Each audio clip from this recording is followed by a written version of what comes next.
There was a time when the printing press was feared. Then it became the pulpit. Today, something far more powerful stands quietly at the edge of your ministry, waiting not to replace your voice, but to multiply it. Artificial intelligence, not as a novelty, not as a gimmick, but as a disciple maker. Church leaders face a reality few openly discuss. Your congregation is already being discipled daily by something.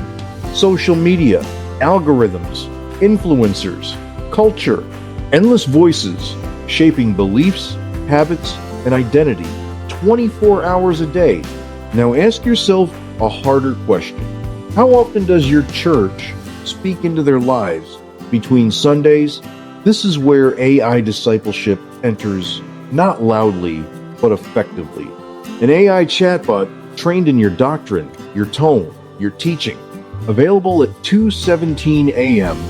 when someone is struggling, ready to answer questions a new believer is afraid to ask, capable of guiding daily scripture, reinforcing sermons, and encouraging spiritual habits consistently, patiently, without fatigue, not as a replacement for the shepherd, but as a presence that extends the shepherd's reach. Imagine this.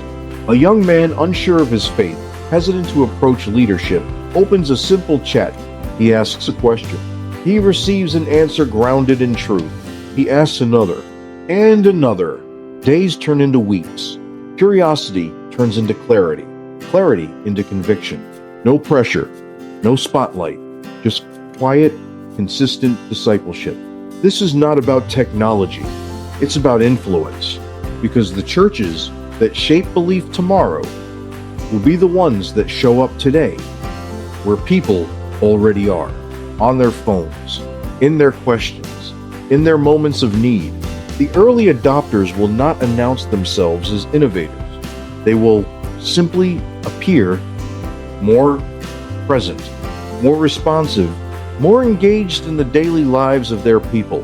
And over time, it will seem as though their communities are deeper, stronger, more rooted, not because they worked harder, but because they extended their voice further.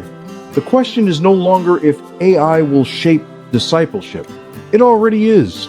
The question is whether your church will guide that voice or leave it to the world to define it.